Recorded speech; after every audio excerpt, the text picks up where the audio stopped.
Tempo strettissimo, non dico nulla di più che presentare l'ultimo relatore della mattina, che è padre Andreas Bonello, che è superiore provinciale dell'Istituto del Verbo Incarnato, che invito naturalmente a raggiungerci.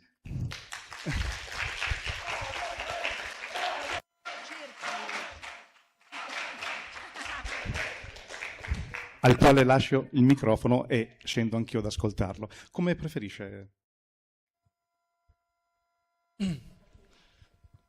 Bene, grazie a chi ha organizzato questo evento, che mi ha invitato, specialmente a Francesco, a tutta la famiglia.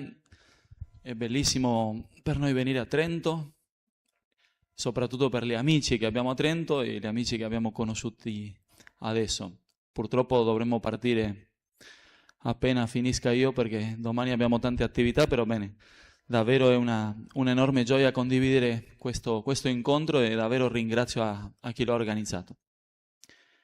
Io avevo preparato un tema, ma l'ho cambiato completamente sentendo le precedenti presentazioni, perché una delle cose che magari mi piacerebbe più riflettere insieme a voi, cercherò di essere breve, anzi, mi controllo. È questo che ho sentito oggi Padre Rosario, ieri anche Don Luigi lo diceva: la fede è certezza. Questa parola certezza è quello che rende la speranza e certezza, rende la speranza quello che veramente è per noi. Non è un ottimismo per il fatto che bisogna essere ottimista, speriamo che. La fede è certezza e perciò dà quella stabilità propria della certezza. La persona che non conosce ciò che è sconosciuto a noi ci lascia in uno stato di ansia, di non sapere dove andare, la stessa incertezza. Invece, se noi diciamo che è certezza, per quello stesso motivo godiamo di una certa stabilità. L'esempio biblico che a me sempre piace ricordare è quando gli apostoli si trovano con Gesù sulla barca, la barca che si agita in mezzo a una tempesta enorme, gli apostoli faticano, si danno da fare, cercano di sistemare quella parte, quell'altra. Un po' come la Chiesa, come noi, dentro la Chiesa, no? Che lottiamo perché c'è un problema qui, poi ti giri, c'era l'altro lì, di nuovo si è acceso quello lì, no? Io sono argentino e in Argentina il mondo pro vita, quando si voleva approvare la legge dell'aborto, il mondo pro vita si è mosso in una maniera però veramente bellissima, una unione, una marcia però numerosissima. Hanno impedito finalmente che ci sia la legge dell'aborto, all'anno l'hanno invece approvata, e quindi è sempre quella fatica che uno dice: e Gesù dov'è? Ma Gesù dorme, nella barca sta dormendo. Gli apostoli alla fine stanchi, come molti cattolici, oggi si parla della stanchezza dei buoni, no? Quanti ragazzi, per esempio, che parlano della vocazione al matrimonio e hanno paura per la fatica che vedono oggi per la famiglia, per il matrimonio cristiano, per l'educazione dei figli. E quindi uno dice: esiste la stanchezza dei buoni, si parla, no? E quindi gli apostoli che fanno? Urlano: Signore, non vedi che stiamo morendo? Poi noi a volte sembra come che Gesù dorme. Noi vediamo il mondo come sta andando e abbiamo quella sensazione che Gesù dorme. Allora lo chiamiamo, preghiamo spesso, preghiamo con forza: Signore, svegliati, mostra il tuo potere. Gesù lo fa questo, si sveglia e mostra il suo potere. E gli apostoli lo chiamano e lui si sveglia. Poi però li rimprovera. Attenzione, perché non li rimprovera il fatto che lo abbiano chiamato, dobbiamo pregarlo, dobbiamo invocarlo con molta insistenza. Lo facciamo anche nella messa, no? Torna, Signore. Non li rimprovera il fatto che si diano da fare, non gli dice: non dovevate faticare, dovevate rimanere seduti perché va tutto bene. No, dovevate faticare, non li rimprovera questo, li rimprovera questo soltanto. Perché avete avuto paura? Quindi faticare sì, invocarlo, chiedere il suo aiuto sì, ma paura no. Perché? San Giovanni Newman dice: loro temevano perché non speravano. non erano certi. A noi basterebbe essere in mezzo a una tempesta. Gesù dorme, a noi basta che Gesù ci sia.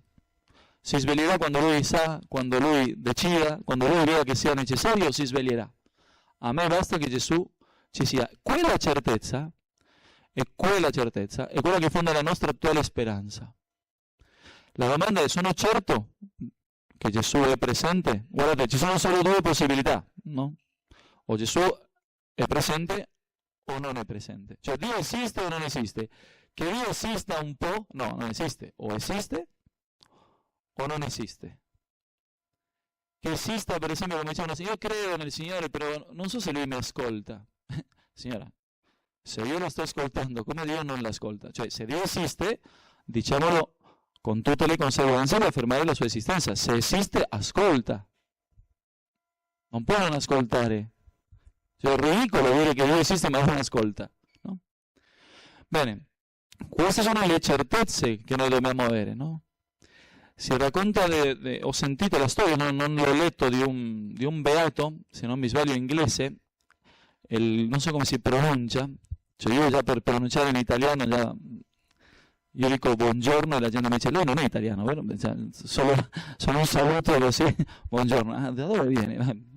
Immaginate l'inglese, però si scrive WRNO, lo chiamerò Vreno, sì? Surfate poi mi corregge tutto il viaggio di ritorno. Vreno, lo chiamiamo così, beato, è un beato, no? Lui, lo prendono i protestanti, lo condannano a venire impiccato. Quando è impiccato inizia a affogare, a perdere l'aria sempre di più. C'erano tante persone a vederlo, c'era anche la sua famiglia, e quando già sta per morire lui sviene già dalla mancanza di ossigeno. Quando sta proprio per morire invece la corda si taglia e lui cade per terra. Allora questo si alza, comincia a guardare, non capisce dove si trova, non ricorda, comincia a collegare, si rende conto, vede anche la sua famiglia, vede tutta la gente che lo guarda, vede il boia che era lì sopra e sale di nuovo le scale e mette di nuovo la testa così, come dicendo: dai, mi devi impiccare. Questo carnefice le dice: ma che strano, che hai fretta per morire. E questo Vreno lo guarda e le dice semplicemente questo: se tu avessi visto quello che io ho visto, tu vorresti con me. Quella certezza, la certezza totale che questo ha avuto forse con una visione, noi ce l'abbiamo nella fede. La fede è certa, la fede ci dà garanzie su cui appoggiare i nostri piedi. E quella fede mi garantisce che Dio mi vuole incontrare e che Dio è presente in questo tempo, è presente anche adesso, e che tutto è davanti ai suoi occhi, e che quindi qualsiasi cosa possa succedere, non succederà mai nulla che Cristo non possa far tacere, come fa tacere il mare e il vento, però lo farà quando sarà necessario. Mentre non sia necessario, noi non dobbiamo spaventarci.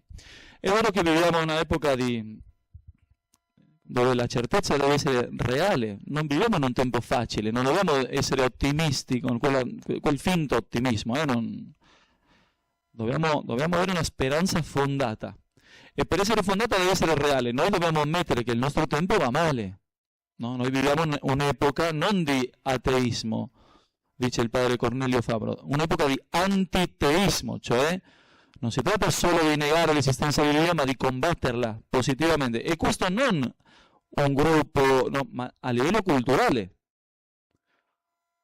È una questione già diffusa, no? E quando il padre Fabro dice questo, noi viviamo in un'epoca caratterizzata, se dobbiamo definire l'epoca con realismo, anche se non è piacevole, però è reale, in un'epoca caratterizzata dalla espulsione della trascendenza, cioè non c'è nulla di fuori ciò che è orizzontale, ciò che è temporale, carnale, materiale. Tu mi parli di una vita futura, sei un pazzo, non solo sei sbagliato, tu sei un pazzo, tu sei cattivo, no? Uno può annunciare la vita del paradiso e ti accusano di non amare la vita presente. quando noi diciamo il contrario, che la vita presente è così bella che immaginare il paradiso che sarà. Immaginare la morte come continuare la vita presente, ma in maniera molto più perfetta, molto più bella, che sarà, no? Bene, Padre Fabio nota questo, no? Nota che non c'è trascendenza, sia in un Dio che sia trascendente. Dio deve essere qualcosa come noi, non molto diversa da noi. Noi non abbiamo un destino eterno, un destino al quale aspirare dopo questa vita, quindi l'unica felicità che raggiungeremo sarà quella qui e basta. Ma dire che non c'è trascendenza significa che non posso neanche conoscere la verità che è fuori la mia mente, no?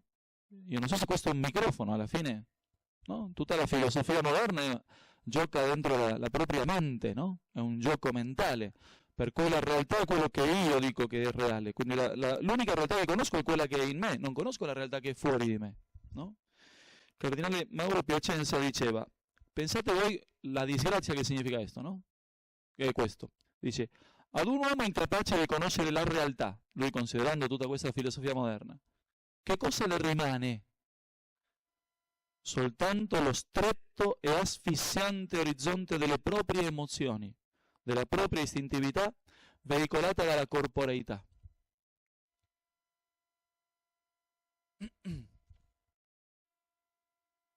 Perciò in questo rifiuto noi sentiremo frasi dei filosofi che sono arrivati a questo principio di immanenza nel grado più alto, Marx, Nietzsche, no? Nietzsche famosissimo, questo stile poetico anche molto gradevole da leggere, no? Però Nietzsche quello che diceva, se Dio esiste, come posso tollerare di non essere io Dio? E perciò la grandezza che Nietzsche vuole attribuire all'uomo, al superuomo, è uccidere Dio, è osare non solo a negarlo, ma a ucciderlo. Ancora a quel livello arriva il rinnegamento della trascendenza.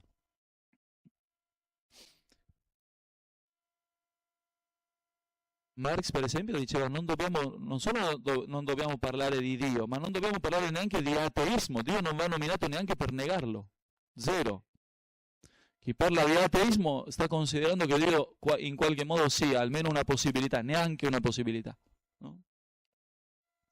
Bene, c'è una visione ancora più profonda di tutto quello che stiamo dicendo, che è la visione teologica, perché fino a qui stiamo parlando, sì, nell'argomento magari più centrale, però siamo a livello filosofico. A livello teologico, il grande profeta del nostro tempo, Giovanni Paolo II, lui in una lettera che scrive all'ordine dei predicatori dice, quando vogliamo capire il tempo presente, e per noi è importante perché la speranza è adesso, e quello che stiamo dicendo è essere certi di quello che sta succedendo, e chiederci, c'è una soluzione a questo? È possibile avere speranza? Giovanni Paolo II dice, se dobbiamo caratterizzare la nostra epoca, la caratteristica propria della nostra epoca è la negazione della incarnazione del Verbo. Il tema che a me tocca è questo, la fede che si incarna. Questo deriva dal mistero del Verbo incarnato, dal Verbo di Dio per il quale furono create tutte le cose, che entra a far parte della vita umana. Nasce in un luogo, nasce da una madre, nasce nel seno di una famiglia. Questo stesso Verbo mangerà, starà con gli amici, avrà una vita umana, condividerà la nostra vita umana, e perciò questa irruzione di Dio nella vita degli uomini è quello che si vuole rifiutare oggi. Invece per noi affermarlo significa avere di questa vita una certa idea, negarlo e avere un'altra. Giovanni Paolo II dice, quando però si nega Dio, quando si nega che Dio possa far parte delle realtà umane, allora le conseguenze sono gravi e inquietanti, dice lui.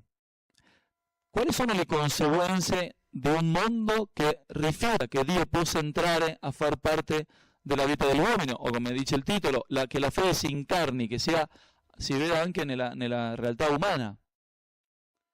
Giovanni Paolo II scrive che le conseguenze sono chiare e inquietanti quando si nega a Cristo e la sua presenza.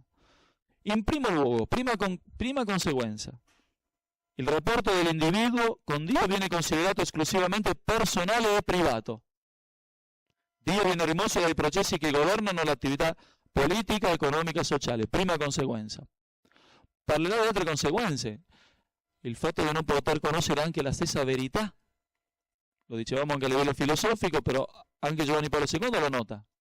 Il fatto di confondere, di opporre fede con la scienza, per esempio.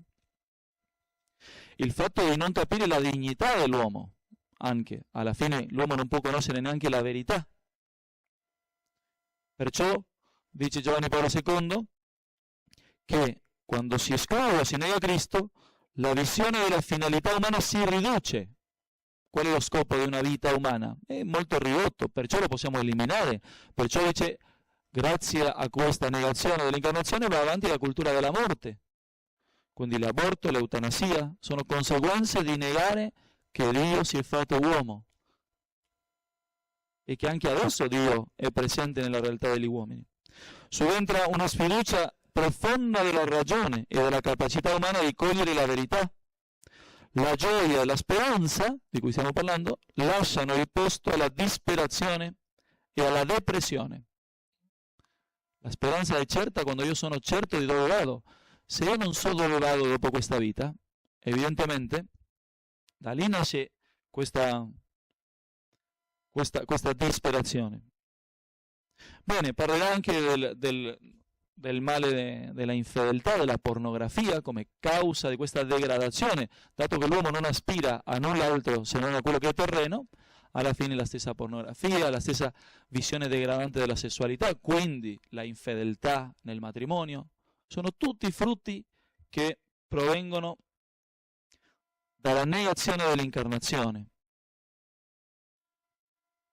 Bene, Chesterton diceva: togliete il soprannaturale e soltanto resterà ciò che non è naturale. Cioè togliamo il soprannaturale, uno dice allora resta il naturale, no. Il naturale, la vita naturale, si sostiene nella vita soprannaturale. La unione di Dio con l'uomo è così fondamentale per dare senso alla vita terrena anche, che se non si sostiene nel mondo soprannaturale crolla inevitabilmente. I padri della Chiesa usavano un altro principio sempre fondato nel mistero dell'incarnazione. Sono i padri della Chiesa. Dicevano, ciò che non è assunto non è redento. Cioè, ciò che Dio in Gesù Cristo assume la natura umana. Non è che la natura umana umilia la natura divina, no. La natura divina, per essere infinitamente superiore, la eleva, la può assumere. Se le realtà umane non sono elevate dalla grazia, se qualsiasi realtà umana, pensate voi, la famiglia, l'educazione, la politica, mettiamo il caso della politica, se non è elevata dalla grazia, quello si costituisce in statolatria, in uno scopo a se stesso. E quindi, se non è elevata, non è redenta, quindi è ancora nella corruzione anche umana. Cristo è venuto a sanare.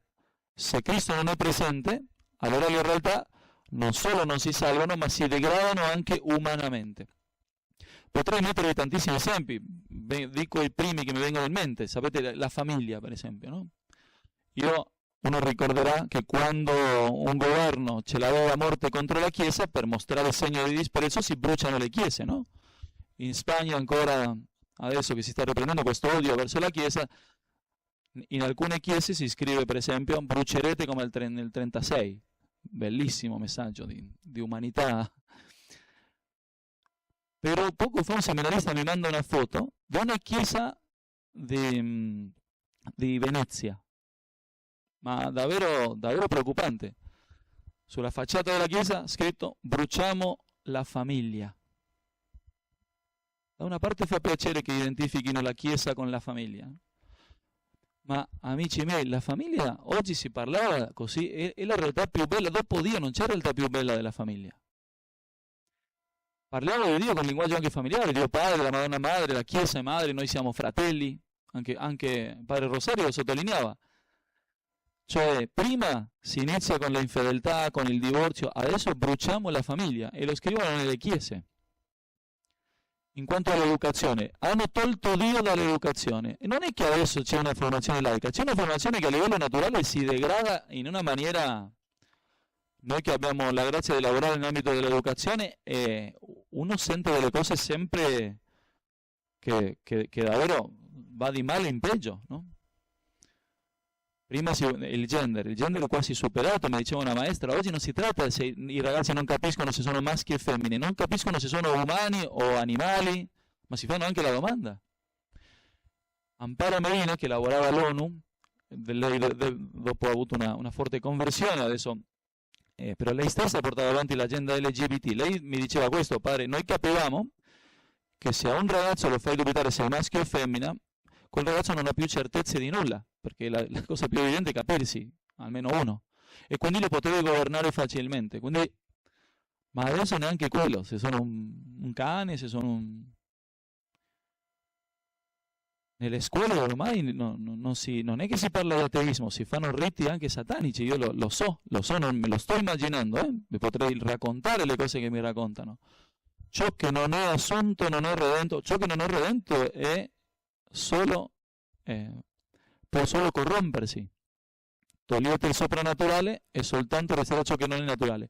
Perciò negare la incarnazione, necessariamente negare tutto ciò che ci sia di buono anche a livello umano, la stessa famiglia, dicevamo, la fedeltà, la vita, la speranza, la gioia, no? Potremmo per raccontare ancora tante altre cose, tante altre situazioni, ma voglio concludere con quello che noi possiamo fare. Questa è la certezza, dobbiamo ammettere che viviamo in un tempo caratterizzato, dice San Giovanni Paolo II, dalla negazione dell'incarnazione. Che dobbiamo fare? Possiamo fare qualcosa? Certo che possiamo fare qualcosa, anzi, possiamo fare qualcosa che è abbastanza facile, direi. Facile per andare contro tutto quello che stiamo dicendo? Sì. Bene, non risolveremo tutti i problemi, evidentemente, però non saremo vittime noi, non saranno vittime altri, aiuteremo tanti altri, e il male ci sarà. La zizzania cresce sempre con il frumento buono, no? Però se negare l'incarnazione significa separare la fede dalla sfera pubblica, dice Giovanni Paolo II, quindi si separa la fede dalla sfera pubblica, bisogna viverla solo a livello personale. Bene, questo per esempio, il fatto di essere radunati qua, è già un modo di affermare l'incarnazione. Quanto è bello quando tra un gruppo di cattolici ci si incontra, e questo penso sia il frutto più bello. Quindi non possiamo magari ristabilire la cristianità come era al Medioevo adesso, però possiamo fare piccoli gruppi. La famiglia stessa può far regnare dentro la casa a Gesù Cristo. La fede deve essere condivisa con amici, no? Qua abbiamo questo gruppo di bravi ragazzi. La fede è necessaria l'amicizia cristiana. E questo si può fare. Come non si può fare? Non è così difficile. Basta mettersi d'accordo, basta organizzarsi e condividere la fede a livello sociale. Certo che non lo puoi magari un governo, un partito politico cattolico, speriamo un giorno ci sia, ma intanto lo puoi fare nel tuo ambito di lavoro, nel tuo ambito degli amici, nell'ambito dell'università. Questo lo puoi fare. Che altra conseguenza abbiamo detto della negazione dell'incarnazione? La tristezza e la depressione. Non stiamo dicendo che la persona che soffre depressione ha negato l'incarnazione, diciamo che viviamo in un contesto sociale di negazione dell'incarnazione per cui sei portato, no? Non sono vittime le persone che soffrono, per esempio, anche malattie psichiche, no? Ma la speranza e la gioia lasciano il posto alla disperazione e alla tristezza. Noi invece dobbiamo suscitare ambienti di allegria, e questo non è neanche così difficile. Perché allegria? Perché sappiamo da dove veniamo e dove andiamo. Se tu avessi visto quello che io ho visto, tu verresti con me. Noi sappiamo quello che succede, sappiamo che Dio vede tutto, e che Dio faccia silenzio non significa che stiano sfuggendo delle cose, significa che mi vuole lì, combattendo, con allegria, perché Lui combatte accanto a noi. Ricorderete molti la frase di Chesterton: la gioia che fu piccola appariscenza del pagano è il gigantesco segreto del cristiano. E nel mondo pagano ce lo rappresentano con queste corone di fiori, bevendo vino, sorridenti, ballando. Ma il mondo pagano, nonostante alcune eccezioni, era fondamentalmente un mondo disperato. Ci sarà qualche eccezione, certamente.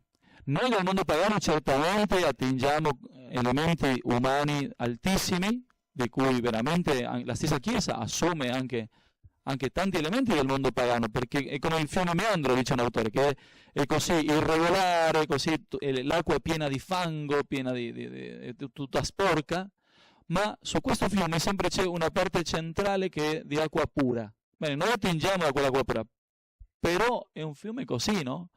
E di tutte le cose che noi potremmo dire, la peggiore è questa, era che era un mondo, nonostante lo studio, nonostante la profondità, nonostante la nobiltà, la magnanimità di tanti di loro, era un mondo caratterizzato dalla disperazione. Perché non importa se tu hai del vino per bere oggi, la gioia o la speranza nascono quando quello che tu hai adesso sai di conservarlo per sempre o no. Se tu hai una cosa che ti piace molto ma sai che la perderai, tu sei evidentemente, probabilmente disperato, non hai speranza. Perché la possiedi, ma la perderai. Invece, se tu la possiedi, sai che la terrai per sempre, allora è lì che nasce la speranza. Perciò il cristiano necessariamente, che sa da dove viene e dove va, che sa che Dio è sempre accanto a sé, perché si è fatto uomo giustamente per condividere la nostra vita, allora l'unica possibilità è godere di una grande speranza. Perciò quelle massime di Don Bosco sono necessarie. Qualcuno pensa che è una questione solo pedagogica o quasi simpatica, quasi solo per far piacere. Quando Don Bosco dice noi facciamo consistere la santità nello stare sempre allegri, questo è un principio di teologia spirituale. Il diavolo ha paura della gente allegra. Perché ha paura della gente allegra? Perché chi è allegro, chi è contento, è perché ha la causa di quell'allegria, che è il possedere Dio, il possedere le verità, le certezze, soprattutto quelle eterne, no? San Tommaso d'Aquino, quando dà dei consigli come superare la tristezza, dà 4 consigli. Il primo è la contemplazione delle verità eterne, no? Il quarto è farsi un bagno, veramente, un aneddoto, però anche fisicamente. Però il primo che dà questo, pensare ai beni che riceveremo in paradiso. Se tu avessi visto quello che io ho visto, e amici miei, noi abbiamo visto quello, nella fede, certo, ma noi sappiamo quello che ci attende dopo questa vita. E se perdiamo la paura alla morte, di che cosa dovremmo avere paura? A San Filippo Neri gli chiesero qual era il segreto della sua gioia particolare, no? Voi sapete che scherzava tutto il tempo, no? E lui dice sono 2 cose. L'allegrezza cristiana, diceva lui, consiste nella contemplazione delle cose celesti e nel disprezzo di quelle terrene. Disprezzo in che senso? Non disprezzo che non mi piacciono, che io sono arrabbiato con quello che attorno a me, al contrario. Semplicemente che ho un tesoro così grande che in paragone a questo, quello che ho qua mi sembra piuttosto poco, no? Quella è l'allegria. Bene. Se non si apprezza, non si ama la vita, si fa strada una certa cultura della morte, noi dobbiamo proclamare la cultura della vita. Questo è affermare l'incarnazione, perché la vita vale un Dio morto in croce, un Dio che si è fatto uomo per questa vita. E questi bambini, ai quali vogliamo difendere, per esempio, con i nostri mezzi, sono chiamati anche loro a godere dell'eternità che anche noi, alla quale noi aspiriamo. Quando si parla della dignità della persona, che oggi tutto il tempo si parla della dignità della persona, ma non si capisce cos'è. Il concetto di persona è un concetto cattolico, cristiano, ed è usato dalla religione cattolica, quando si è approfondito, per parlare delle divine persone, sia della persona di Gesù Cristo, sia del Padre, il Figlio e dello Spirito Santo. Quel concetto si applica anche alla persona umana. E quindi chi più afferma la dignità di una persona quanto il cattolico? Chi apprezza di più le altre persone? E potremo parlare ancora della purezza, di tante altre cose. Io finisco soltanto con questo. Giovanni Papini dice questo, dice, parlando della persona di Cristo, no? Dice, Platone ha insegnato più dottrina di Cristo. Cristo ha insegnato, però Platone di più, evidentemente, no? Cesare, per esempio, ha fatto, almeno conosciamo più opere di Cesare, di Giulio Cesare, che le opere che ha fatto Cristo, no? Cioè ha fatto più opere. L'altro ha insegnato più dottrina, però si chiede Papini, dove sono per oggi quelli che difendono Platone, no? Avete mai visto gli ultra, Forza Platone, torniamo al mondo delle idee. Io non ho mai visto che si prendano a pugni gli antiplatonisti o rivendichiamo la figura di Giulio Cesare, andiamo ogni giorno lì a marciare. No, dice, si parla di quello che hanno insegnato, si parla di quello che hanno fatto, ma della loro persona non interessa più. Cristo invece, c'è sempre chi lo ama, persone disposte a dare la vita per Cristo, e c'è sempre chi lo odia. Dice, il fatto di accalorarsi tanti contro di lui indica chiaramente che lui, a differenza degli altri, lui non è morto. Lui c'è. Questa è la grande differenza e questa è la speranza che per noi è una certezza. Cristo è la nostra certezza e Cristo è il fondamento della nostra speranza. Bene, grazie.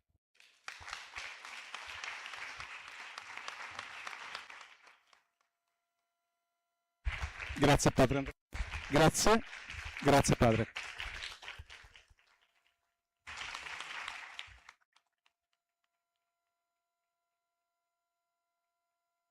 Grazie. Funziona? Funziona? 1, 2, 3, prova, sì. Grazie soprattutto per averci ricordato che noi credenti dobbiamo essere felici e dobbiamo soprattutto essere capaci di affrontare anche le sfide difficili di cui abbiamo parlato oggi con la serenità di chi sa di non essere da solo. Abbiamo prima sentito il profeta che diceva: per quanto in alto costruirete il vostro nido lo farò cadere. Pensiamo alla torre di Babele, no? Doveva toccare il cielo e era una sfida a Dio.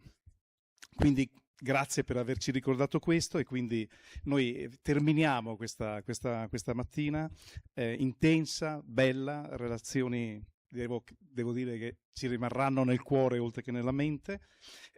Pomeriggio ci sarà alle 4 la tavola rotonda, poi alle 6 ci sarà la presentazione teatrale. Per chi volesse, da ora fino appunto alle 16 si potrà visitare la mostra, ci sarà qualcuno che vi potrà accompagnare. Grazie davvero e a presto.